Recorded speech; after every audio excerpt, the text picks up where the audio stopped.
Good morning, boys and girls, and welcome to Health Lesson 144. Today we're going to do a quick review of your bones. So I'm going to show you a picture of a bone, and you're going to tell me the name of that bone. I'm looking for the highlighted bone. It is connected to your pelvis. We call that your femur. Very good. And this one it's highlighting your wrist bone. We call that your carpal. Very good. And the last one here, this is your arm that's connected to your shoulder. We call that your humerus. Very good. Sing with me your bone song. And the scapula, the clavicle and ribs. Don't forget your sternum and your vertebrae. The pelvis, the femur, the patella is the knee. The tarsals, metatarsals, and phalanges. Humerus, carpals, metacarpals, phalanges. Okay, boys and girls, let's move on. Today, we're going to review. You should have read about your respiratory system in the last couple pages. Um, you need to know what your alveoli is. Remember, that is the little balloons that expand to hold the air. They come down from your bronchioles. The bronchi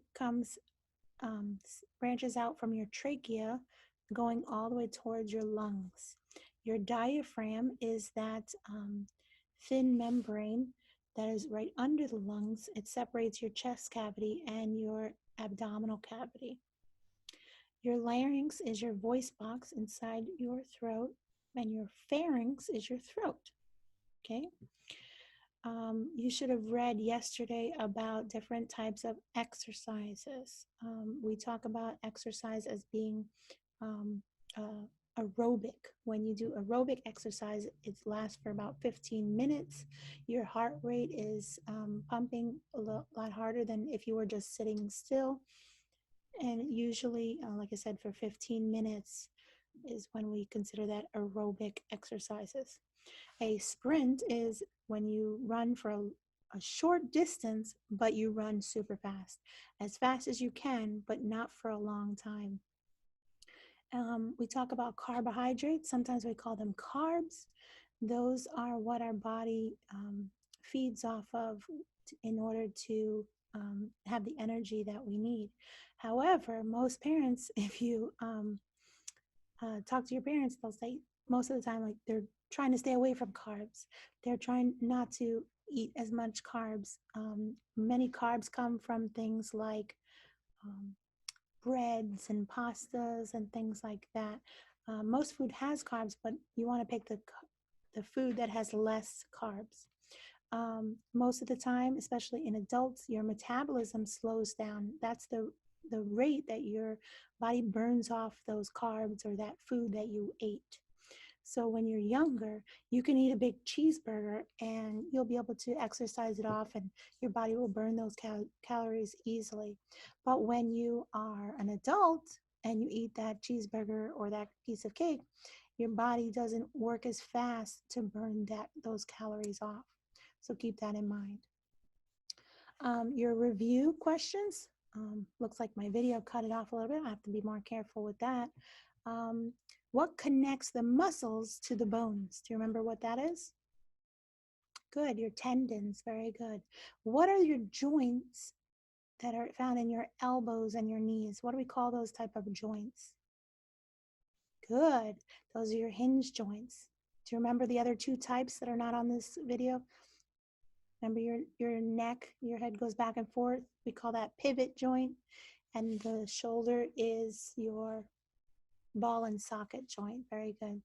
Next one, what are the tough cords or fibers that hold or lock the bones together called? Excellent. Those are ligaments. Remember, they lock or hold the bones together. L for lock, L for ligaments. And what is the sunshine vitamin that most of you are not getting right now, being cooped up inside? Vitamin D. Very good. How should we pick something up? You should have read in the last couple of pages about how important it is to pick things up using your Good. Your knees and keeping your back nice and straight. You should always sit up straight as well. But when you pick up something heavy, you want to pick up by bending your knees and keeping your back straight. The last question here is, what is the tiny flap of cartilage that covers the windpipe? We call that the epiglottis. Very good. If you remember my last video, I talked about the pig not fitting down your throat. That's how I remember epiglottis. The pig doesn't fit down your throat. So that cartilage that blocks the pig from going down, that's called your epiglottis. You didn't find that in the book, but I just thought that was funny. Tonight you're going to read pages 46 through 49. It talks about how you can jump rope and take walks to have some more exercise. You can do that even being caught up in your house. If you have a jump rope, make sure you clear everything out of the way or go out in the back porch or something, and taking walks with your parents.